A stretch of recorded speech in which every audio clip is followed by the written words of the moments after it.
avid readers, book nerds, or casual observers. Welcome to the read-along brought to you by the Lit Roundtable. I'm Anna. And I'm Joseph, and this is our read-along of The Republic of Thieves by Scott Lynch. Alrighty, week 3, talking about chapter 4. And the interlude after chapter 4, Yes. correct? Yes. Which is after the part 2 break. So I Right. apologize if I feel like in the last episode I may have said that we were like reading up until part 2. I feel like I may have confused people because I confused myself. Well, it was weird that it was after the break. Yeah. So I agree. It was strange, but... No, but so I apologize if you only read chapter 4 and haven't read the interlude after chapter 4. Yeah, I would... my bad. I'll take the ownership of that one. Yeah, I would pause and then come back to us. We'll be Yeah. here waiting for you. It's not too Yeah. long. So, But it is kind of important, so... yes. So read until you get to chapter 5. Yes. So, So good. this section I just want to call like all the tea. Because yeah. because Patience like is drinking tea, that's like her preferred beverage, and then Yep. she spills a ton of tea. And then the interlude spills a bunch of tea, meaning that there's drama. It's a lot of drama in these chapters. Yeah. A lot of drama. I'm going to be honest. Parts of it I like glazed over a little bit. Well, why is that? Because Why is that, Anna?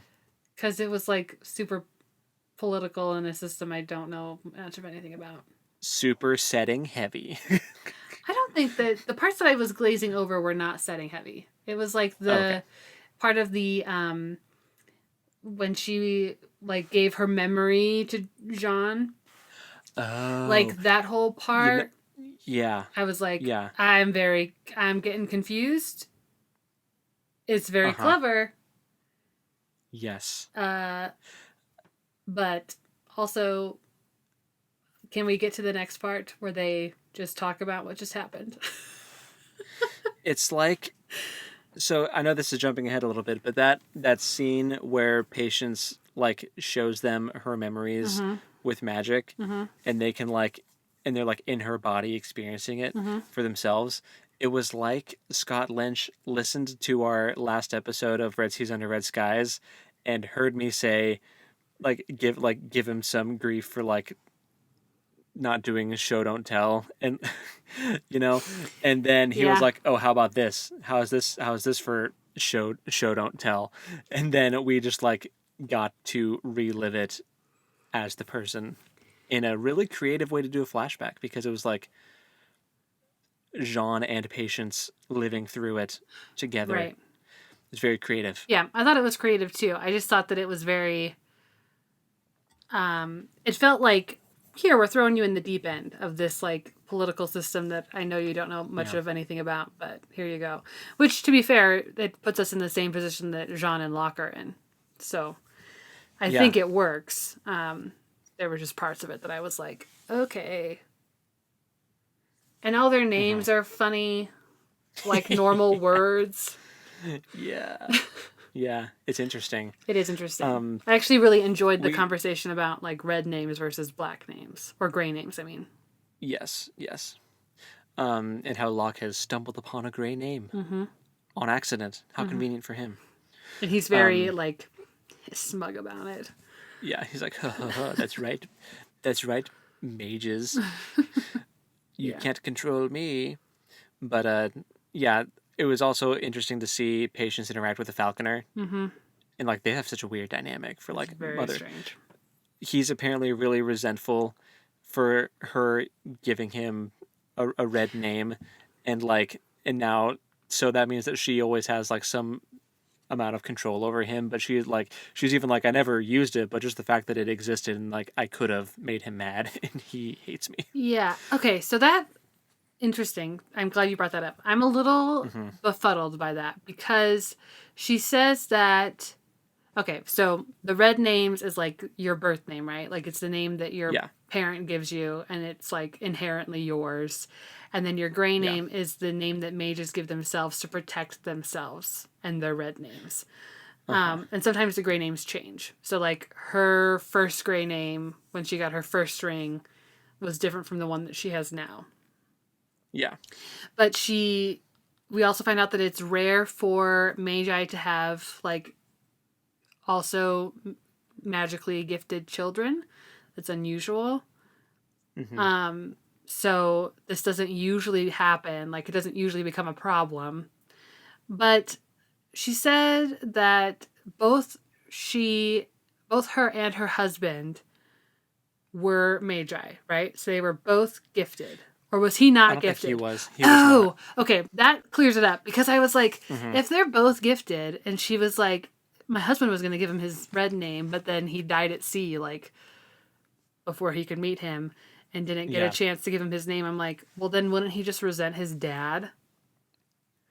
No, yeah. It was because it was yeah, yeah, I understand the confusion. But yeah, the dad was not magically inclined. So Gotcha. Okay. that that clears that up. It Yeah. does. Good. I'm glad we talked about this because I was like, so you'd rather him just be mad at his dad instead of you? Right. That's And weird.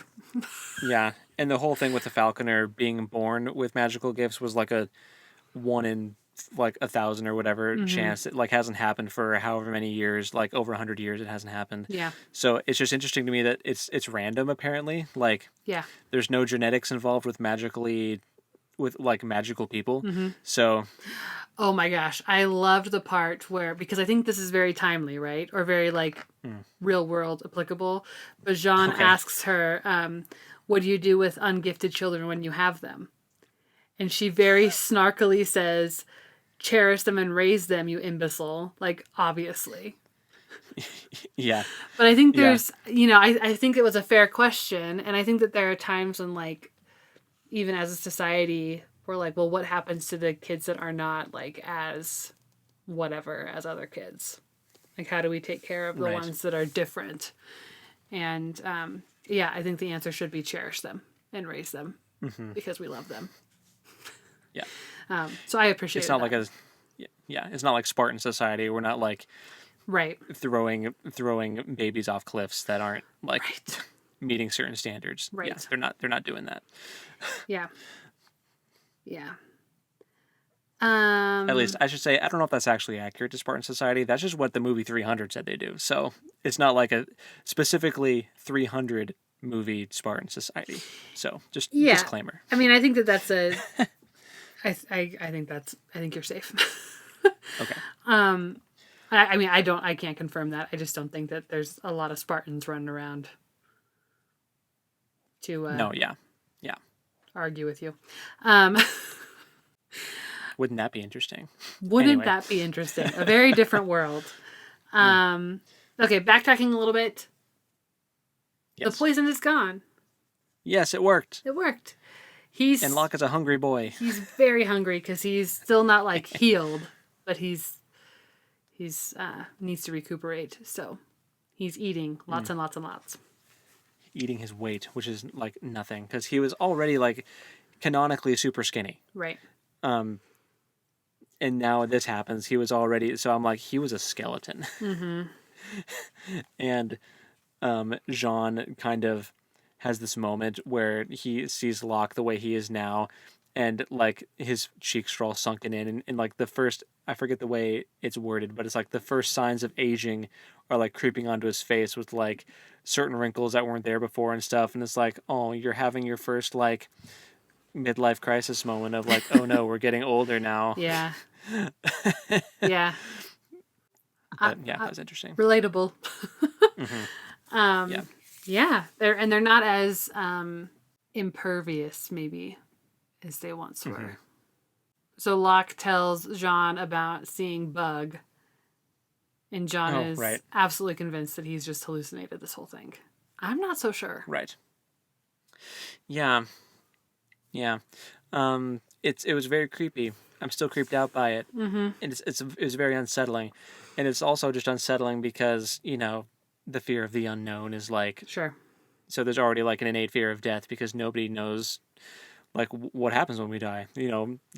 Humans have asked this question since the beginning of time, and um, the idea that like you have a near death experience and you have a moment where, oh, it's not what I thought. Yeah. Even if it is just like chemicals in your brain firing off and you're having some kind of trip, if you're hallucinating, it's still very disconcerting if something like that happens to you. Yeah. Um, Yeah. but we're also in like a fantasy setting where like we don't know what like the actual truth is of what happens when these people die, and so Right. like maybe the whole bug thing wasn't a hallucination, and maybe the whole like pantheon that they worship with like the crooked warden and all the rest is not correct. So we don't know. Well, to that point, so one of the questions that they ask patients now that Locke has been res- kind of restored, Hmm. is they ask her why they work for money. And then eventually it comes around that like that's not quite the right question. And so then she starts to kind of freak them out by talking about the Eldrin and like Yeah. how all these things have been here forever. We don't know where they came from. We have no record, which I didn't know that it was like a Hmm. big mystery for. I assumed that the people of the world knew about the Eldrin, like, which just explains why there wasn't a lot of explanation about it, right? But I Yeah. was kind of thinking of it as like the Colosseum, like that still exists Hmm. as like a part of ancient architecture that we still like have and know about. Um, Hmm. it's like that's what I was imagining, but apparently not. Yeah, it's more like an advanced civilization that was here 1,500 years ago, and they all just vanished. Hmm. I liked she Um, said they built miracles and built them to last for hundreds of centuries, and then they weren't around to enjoy them. yeah, Supposedly, we assume that they didn't get to use them for centuries before they disappeared. right. We don't know when they were built, Hmm. but they apparently have a way of dating them. Right. Um, and yeah, that's when she says it's like they're over 1,000 years old. These structures, Hmm. and she also drops that the prevailing theory, which is terrifying, is that something came and took them out Hmm. because they got too powerful and they drew attention from outside, and something came in and took them out, which is kind of like the whole it's called the dark forest theory with like why Earth hasn't encountered extraterrestrial life.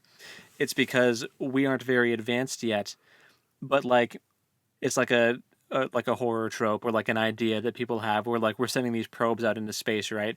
And like what if we get one back that's like, be quiet, you're being too loud, they'll find you. And then so that's kind Ah, of like what happened ah, to them. It's like we're in a big dark forest and there's a bunch of creepy crawlies that just don't know we exist because we're just really small and innocent right now.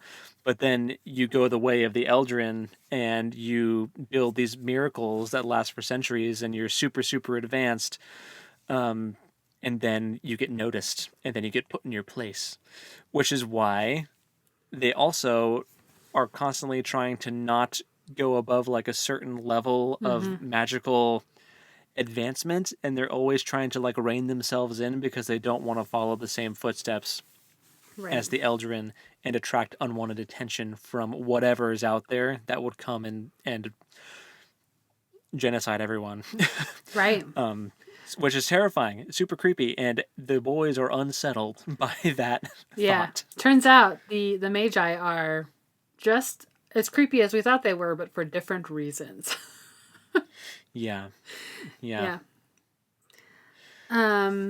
We also learned about black contracts. So that's like something that the Magi like they debate whether or not they're going to accept black contracts. Hmm. Um, so that was interesting. Also, part that Which are I like kind basically, of glazed over, but I think, well, the black contracts are pretty like morally dubious, right. like with the Gray King. Mm-hmm. When we went back in Patient's memories, it was basically the Falconer pitching the Gray King's contract Mm-hmm. to the council, wanted approval. And they have like these certain stipulations they have to meet. Like it has to, like there can't be any repercussions for Carthane. None of their investments or anything can be affected by it. They can't stand to lose anything. They don't. But it's interesting because since Camor was so far away, they didn't really care. It was like, well, none of our investments in Camor would be affected if like all of the nobility just dropped dead or became gentled, which is effectively dropping dead. So he ended up getting it approved, which is crazy to me. Which made Jean But so angry. And like, yeah, you could have stopped rightfully this. so. You could have stopped it. And like, none of this terrible, like, the Sansa twins would still be here, and Bug would still be here, and Nazca would still be here. Like, none of this would have happened. So many people died. It was less than it would have been had the gentling scheme been pulled off, but Right. still a lot of unnecessary death happened because of that contract going through. All for revenge. Yes. So yeah, a very interesting chapter. Lots of drama. Lots of... We haven't even like, touched on the biggest drama yet. The big hit us, reveal. Hit us with it. The big reveal at the end of the chapter. Hit it. That the other side has also hired someone of a similar skill set as Locke and Jean. And who would that be? It's your girl. Sabetha. Oh my gosh. Sabetha. I'm so nervous. I am too. I'm like, she's going to chew them up and spit them out. Oh, I'm so nervous. Because it's, if anything, it's becoming more and more clear that she is like the cream of the crop of all of them. Yeah, she's really good at what she does. And they are not too pleased to find out that she has been hired by the opposition to try to undo them. I'm pretty sure that Locke would have just died. Instead of, like, he already just kind of wanted to die, but I think if he knew that it was... Because, like, the whole thing was, you're going to live because, like, there's not enough of us left. Right? Like that, and, like, because of everything that happened with Ezri and whatever. But I think if he would have known that, oh, you can live, but you're going to have to fight Sabetha, I think he would have been like, no. Bye. And I don't think that Jean would have asked him. Yeah, I don't know. It's such a crazy situation. So I'm like, we still don't know what happened and like why she left the Gentleman Bastards in the first place, but we know what happened after Father Chains died. So my thinking is that Father Chains died, and there may have been some sort of disagreement as to who would take over. I think there may have been a bit of a power struggle between Locke, who was like chosen to be in the priesthood, you know, of the 13th, and Sabetha, who is, like you said, cream of the crop. So I think there, like, maybe there's some kind of power struggle there, and that could be why she left. Sounds believable to me. Yeah. Yeah. But she's not a bonds magi, as far as we know. Right. Because she wouldn't have been hired, which we kind of knew that because in the flashback, she's not given any kind of indication that she has magical... I guess we didn't know that was something that they were born with, that like we thought it was something that you like learned, like... Yeah. So we've learned that there's like something like in the blood for magi, which we didn't know before. Right. So, that's pretty much where the chapter I don't think I told us what... off, though. I don't think I told us the name of the chapter. Oh, yeah, what's the name? Across the Amethil, which I think is the body of water that they're on. Yes. And then part 2 is called Cross Purpose, and the interlude is Striking Sports. So, sorry, getting that a little late in the episode, but that's fine. So, since we're talking about Sabetha and the crew, shall we discuss the interlude? I mean, the biggest... Okay, it was really funny to see Father Chains just so fed up. Oh, yeah. Classic dad of teenagers. Just done. It was funny seeing Father Chains having to deal with all these awkward teenagers. And he even says, ugh, the awkward years. Like he's been dreading it. We have like awkward teenage boy-ness. Mm-hmm. Like, first reading the first part of this, I was like, oh my gosh. We really jumped from, like, she's barely acknowledging him to, like, she's crawling into bed with him. It was a dream. Yeah. Typical. Teenage boy with an infatuation.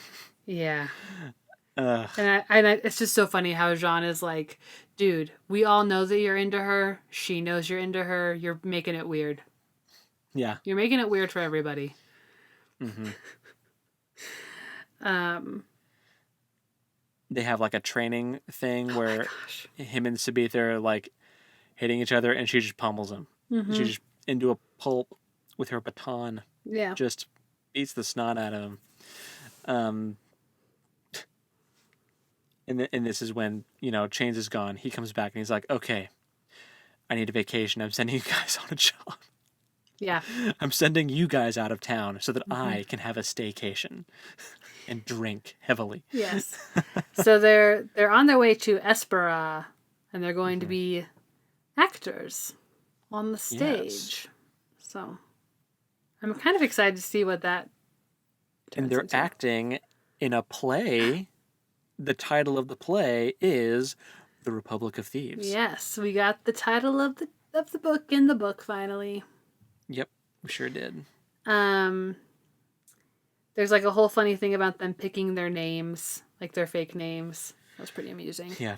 The Sansa twins are pretty amusing through and through, like all the time.